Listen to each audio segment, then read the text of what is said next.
bit more about Streetbeefs though. Like Streetbeefs, like the guns down, gloves up thing. Like they're the only ones hosting fights. Like it's like really no telling when the fight's gonna open back up. Like as far as like the sanctioned fights, so outdoor fights might be the future of this shit. For real. And all right, the whole guns down, gloves up thing. I was looking into that. You feel me? Mm-hmm. And I mean, honestly, really, bro, that's kind of commendable because you look at all the shit that's going on in the streets. You feel me? Mm-hmm. All the shit niggas could be fighting. You feel me? But instead, they choosing gun violence and they choosing to take people's lives, take innocent lives because they missing. You feel me? Over petty stuff. Exactly. You feel me? So tell me a little bit about what that guns down, gloves up means to you. Well, Streetbeefs was hosting a documentary that I got to be a part of since I happen to be from Chicago. I'm from one of the cities where like it's known for, you know, gun violence, you know, that type of stuff. So it was a documentary about the guns down thing. So really what it means to me is getting young people, young males, you know, of our skin color to know like you could be a man without the gun. That's real. That's real. Alright, man, so let's get into one particular video. And I believe this one went viral. I'm talking maybe, 1.1 million views? Yup. You feel me? Up there, yup. And I mean, even in just 4 fights, you feel me, you amassed almost 2 million views type shit. So that's something to really be proud of. But tell me about this kick, bro. Like, what was going through your head? Really? I took that fight on like a few seconds notice. Because the original dude I was supposed to fight, he didn't show up to the fight. After talking a lot of shit online, he didn't show up to the fight. So this dude KG had just like pretty much knocked the nigga out. And he stepped out the cage. His whole family was there, you know. And they're screaming like, there ain't no competition here, there ain't no competition. And then I was just right next to him when they were saying all that. And so I was like, my opponent ain't show up, so you want to fight for the belt? Because they was just going to hand me the belt. And this dude was like 8 weight classes higher. Like, he's 194. I'm like 160. But it's like, if you really, you know, that, like, you know, tough, then take another fight. So I was like, hey, let's fight. That's how that happened. But what was going through my mind for the kick, nothing really goes through my mind when I'm fighting. I'm just in a flow state. So That's real, bro. That's real shit. A nigga kicked me like that, bro. I don't know, folks. What's going? How much was on it? 135. 135 on, bro. Hell yeah. Damn, 40 of them bitches. They be doing that on the NFL tryouts too. Bro. Alright, so let's dive back into conversation real quick. So let's talk some more about this kick, man.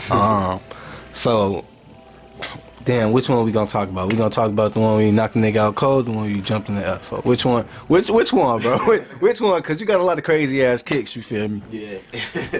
Well, versus Mac, that was after the smoke fight. So like, I finished the smoke fight, and you can see in that video, I was like very, come on now. It went 30 seconds of him doing nothing, me just bashing his head. I'm looking at the ref. I'm like, but and they still called it a no contest. So I just went back to the car. I'm like, I'm finding another fight. And so I go back out, and there's 2 guys. There's I forgot the other one's name, but there's Mac with him, and they just debating which one's gonna fight me. And like they're watching my videos and going back and forth. So it ended up being Mac. He steps in. Shout out to Mac, and he just kept dropping his right hand. And it only took 15 seconds for me to read that. And once I see you dropping that right hand, that left kick, it comes like a jab. Then the jump kick, I really is the whole time since they said fight. That's what the whole point of the low kicks was, just to set up. All right, kick him once, he doesn't budge, he doesn't even check to block the kick, so I know I can land it again.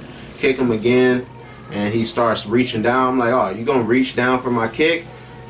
Throw the kick, switch in the air, throw the other one. And I knew it would land. But anybody else, it puts him to sleep. That move, when I throw it on the bags, I hear the crack, I know it's gonna put people out. He was out, he fell and woke back up, and he is a durable motherfucker. He had a hard head. Yeah, nah, bro, that shit was insane, bro. I'm looking at that shit like, damn, bro. Nigga kick me like that, for he gotta catch me in the parking lot after, bro. I ain't playing with that shit. Yeah, the only way I think he survived after that kick, they did stop the fight for like 10 minutes because of the blood. They had to stop the bleeding, so he got to recover. But the only reason they put him to sleep though is because the weight, me going up so high in the weight class. Oh God, yeah. And nah, that's real, man. I mean, shit, bro. I'm sorry. How much did you say he was, bro? How much did you? Like 195. He was like 195, and you were what, 135? You were 160 at this time. But I fight at 35 and 45. Okay, so you had to gain hella weight for this fight. No, his last minute. I told you I took the fight like seconds notice. He had just knocked somebody out, walked out. I was like, where the competition at? And I was like right next to him. So I was like, they want to give me give me a belt. And I was like, I ain't drive here for no belt. Like, I want to fight somebody for the belt. So he's the toughest dude there. Right. Nah, that's real, bro. Hey, you gotta knock the biggest nigga out on the park, bro. For real. For real. But that's why I fight at all those weight classes. People in the comments, they're like, what the fuck he talking about? He fights at 85, 35, all these weight. I'm like, I'm stepping in to fight the biggest dude, so.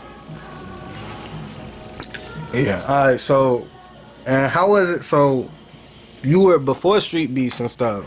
Mm-hmm. You feel me? You did some fighting before then, like some amateur fighting and stuff like that? Yeah, the amateur circuit, so local fights and all that. Okay, and how was your transitioning, you feel me? How was it when you transitioned from, you feel me, just fighting in this amateur circuit to fighting people that's real seasoned, you feel me, with real experience and shit? Well, I'm still in the amateur circuit right now. It's just the amateur circuit is on lockdown because of the COVID-19 shit. But that's why I'm in Streetbeefs right now, because Streetbeefs is the only one hosting fights. So all the other amateurs, they not fighting right now. They sitting on the shelf. And I'm the only one that's driving out there and making that. Like most, now they see the success I'm getting.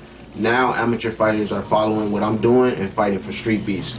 But only the real ones is stepping up right now, so.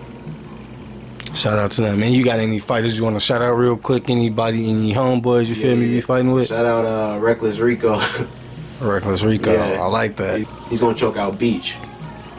Yeah. And when is that fight? January 2nd. January 2nd. And you got a fight coming up soon too, don't you? January 2nd, same day. Same day. When he beat Beach in the first round, I'm gonna take someone's head off in the first round too.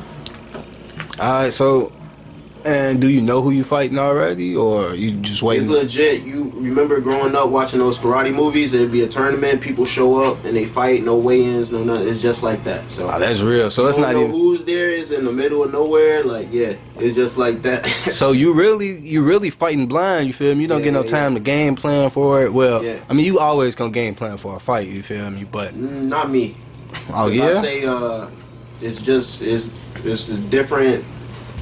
different body type, but there is no opponent. So it's you versus you in there.